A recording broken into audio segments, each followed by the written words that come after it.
इसका मतलब ये नहीं है कि वो जो किरण है वो किरण किरण जो यानी किरण यानी सूर्य है, ऐसा तो नहीं है। सूरज तो सूरज है, विकृत होगी हुई किरण सूरज है क्या? नहीं है। तो जो किरण है वो नूर है। लेकिन अगर आपको नूर ही आपके पास में वो किरण ही नहीं होगी तो आपको उसके बारे में क्या पता चलेगा? तो आप ऐसा बोलोगे कि सूरज अलग है और किरण अलग है, ऐसा बोलोगे? कैसे बोल सकते हो? क्योंकि सूरज से लेके किरण घूमते हुए आ रही है आपकी आपकी तरफ, आपकी पृथ्वी तक आ रही है। तो सूरज से लेके वहां तक आई, तो वो कनेक्शन जो है वो तो जिंदा ही है। तो आप कैसे बोल सकते हो कि सूरज अलग है और किरण अलग है, यानी नूर अलग है और अल्लाह भगवान अलग है? ऐसा कैसे बोल सकते हो? ये कॉन्सेप्ट को आपको क्लियर करना पड़ेगा पहले।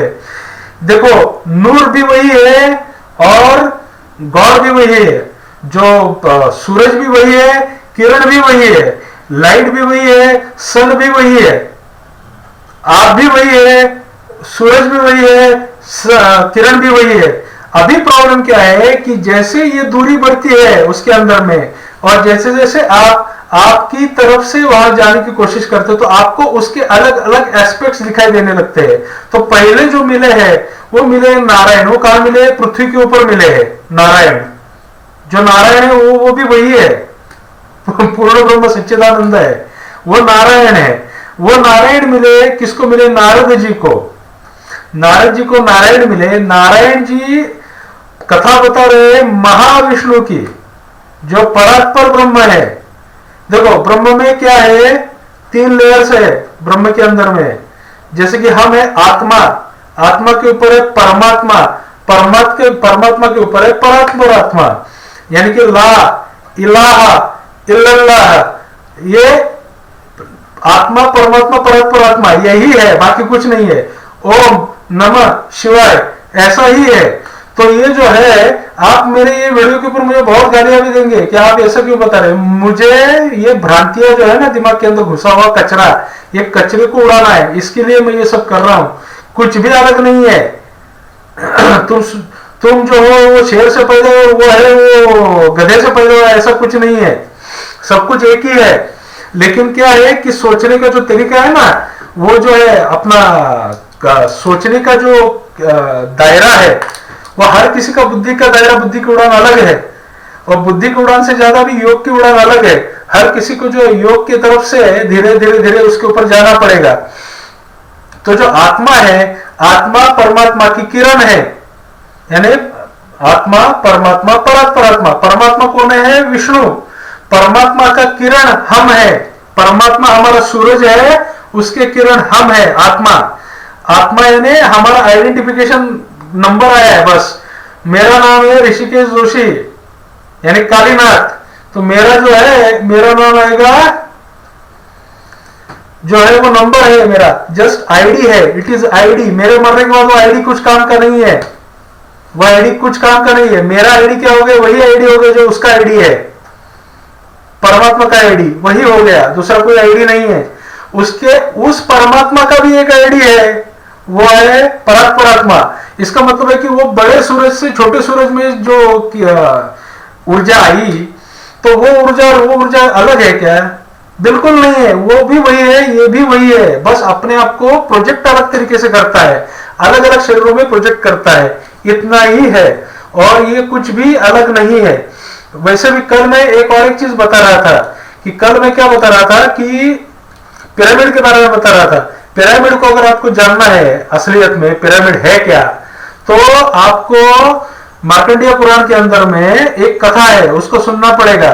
मैं कभी वो कथा आपको पढ़ के बताऊंगा, मैं कुछ भी झूठ नहीं बोलता, जो जहां लिखा है उसके साथ बता रहा हूं।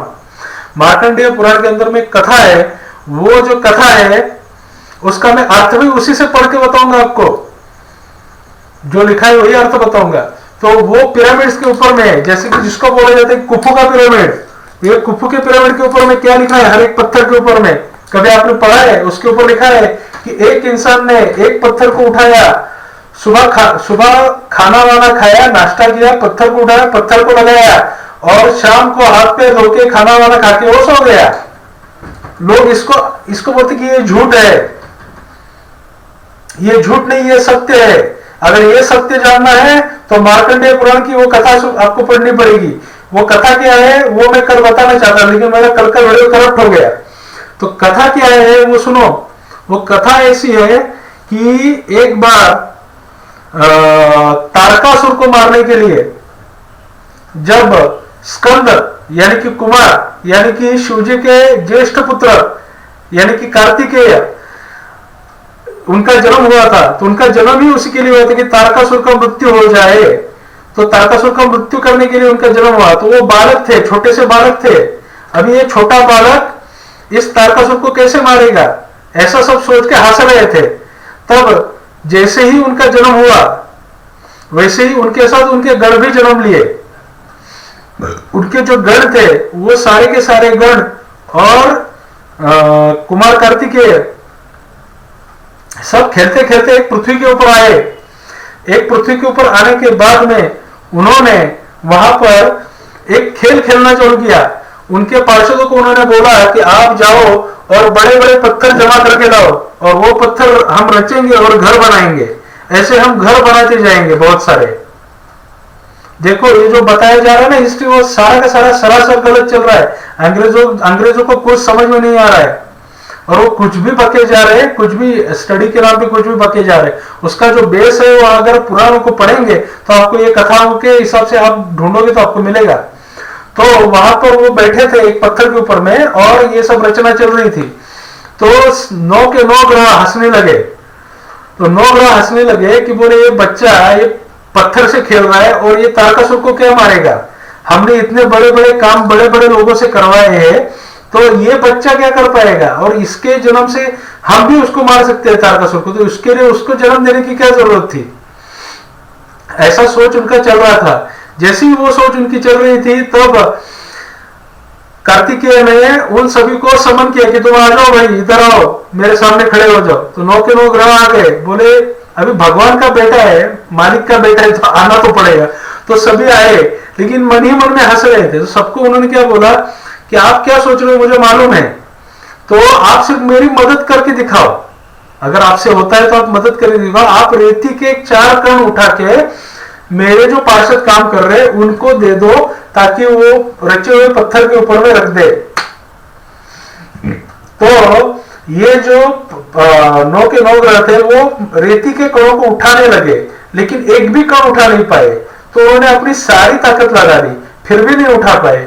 ऐसा करते करते उन्हें इतनी प्रचंड ताकत तैयार की, फिर भी नहीं उठा पाए। तो फिर थक हार गए, बोले ये कुछ गड़बड़ है, हमें कुछ फंसाया जा रहा है। तो उन्होंने बोले कि है तो इसमें कुछ ताकत है, कुछ किया है। तो बोले आप भगवान के बेटे हैं, आप हमको समझाइए कि ये हुआ क्या है, हमसे क्या गलती हुई है कि छोटे से रेती के कण भी नहीं उठा पा रहे, और आपके जो पार्षद है वो एक एक बिल्डिंग जितने पत्थर को एक हाथ के ऊपर उठा के ले जाके वहां पे रख रहे हैं और उसके ऊपर अपना नाम गुदवा के जा रहे हैं। तो ये क्या चल रहा है। तब उन्होंने बोला कि आप वो उनको रेती के कण मत समझो, आप इन कणों को शांति से देखो, इसके अंदर क्या दिखता है वो देखो। तो जब उन्होंने उन कणों को देखा रेती के 9 ग्रहों ने, तो उनको क्या दिखाई दिया उसके अंदर में, सारे के सारे ब्रह्मांड उसके अंदर में थे। उसके साथ ही सारे के सारे देवी देवता राक्षस वगैरह उसके अंदर में पड़े हुए थे। सारी मानवता, सारे के सारे कितने सारे मानव उसमें थे, और कितनी सारी चीजें चल रही थी। कितने सारे शिव, ब्रह्मा विष्णु शिव वहां पे थे, कितने सारे कार्तिकेय थे। तो वो बोले ये क्या दिखाई दे रहा है हमें।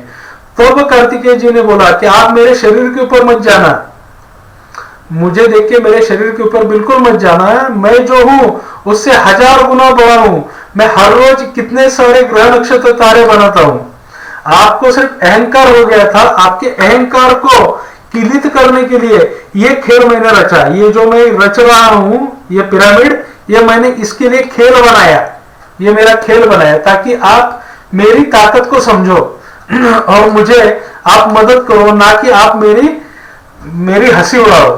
तो ये इसके पीछे की कथा है। इसलिए अगर आप पढ़ोगे तो आपको इस दुनिया में क्या क्या है, क्यों क्यों है, वो सब पता चलेगा। ये अंग्रेज जो बता रहे हैं ना भाइयों मेरे, वो जो ढूंढ रहे हैं वो बहुत सरासर गलत ढूंढ रहे हैं। ये जो आए हुए गोरे हैं वो भी कौन है ये भी मुझे मालूम है, कभी मैं आपको समझाऊंगा।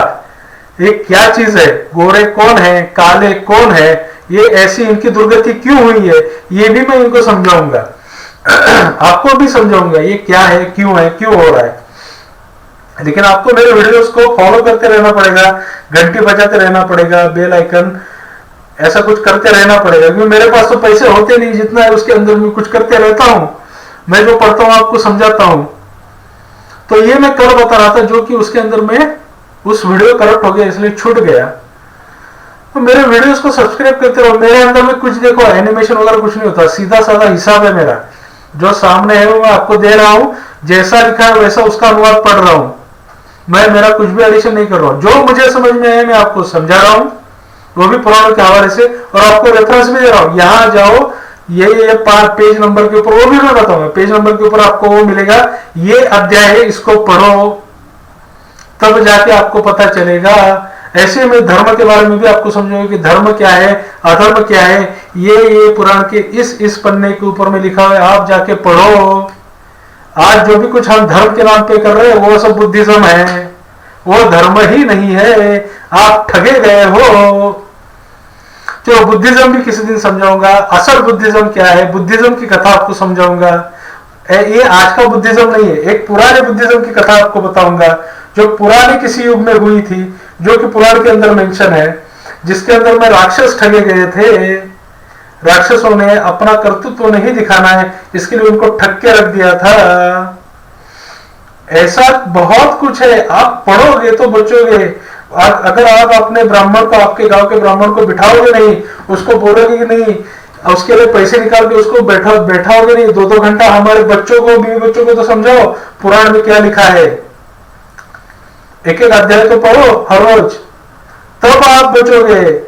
आपको लड़ाई नहीं करनी है, हिंदू को बिल्कुल लड़ाई नहीं करनी है, ना मलहमा करना है, ना आर्मगेडन में जाना है। जब आर्मगेडन होगा, मलहमा होगा, जब भगवान खुद आएगा तो यहां पे आएगा, आपको बुलाएगा, तभी आपको जाना है, तब तक नहीं जाना है। हिंदू से मुसलमान बने हुए या हिंदू से क्रिश्चियन बने हुए किसी को भी कहीं भी लेके नहीं जाया जाएगा।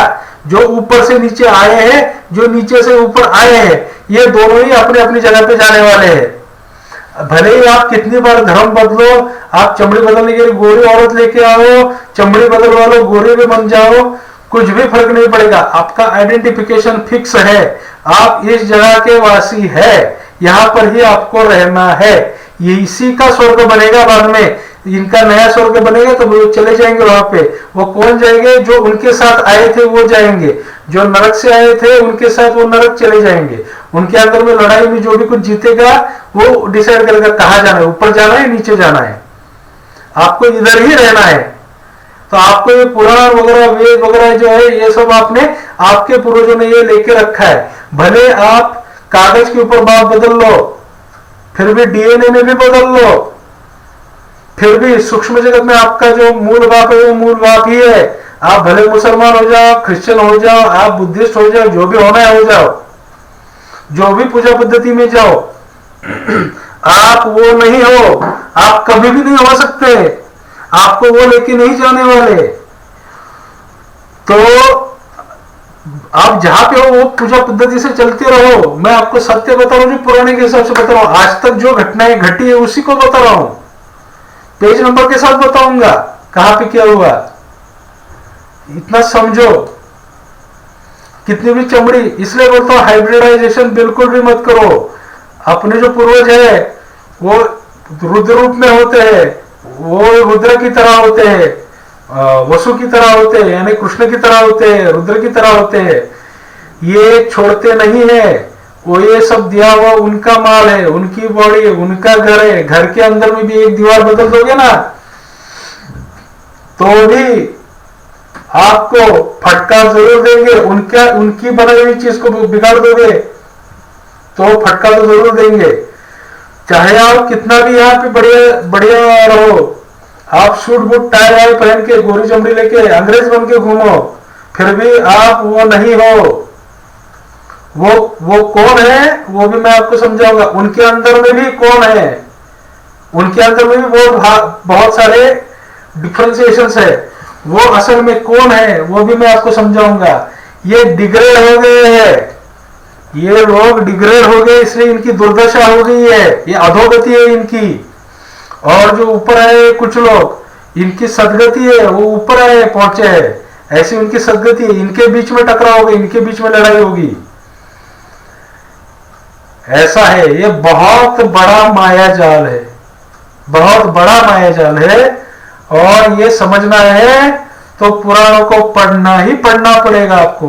18 पुराण भगवान की दया से आज है, जिस कंडीशन में है उनको पढ़ोगे और उसके ऊपर तर्क करोगे तो आपको कुछ तो अंदाज मिलेगा, अंदाज आएगा। तर्क भी क्या होना चाहिए, शुद्ध मन से होना चाहिए, अपना उसमें कुछ एडिशन नहीं होना चाहिए।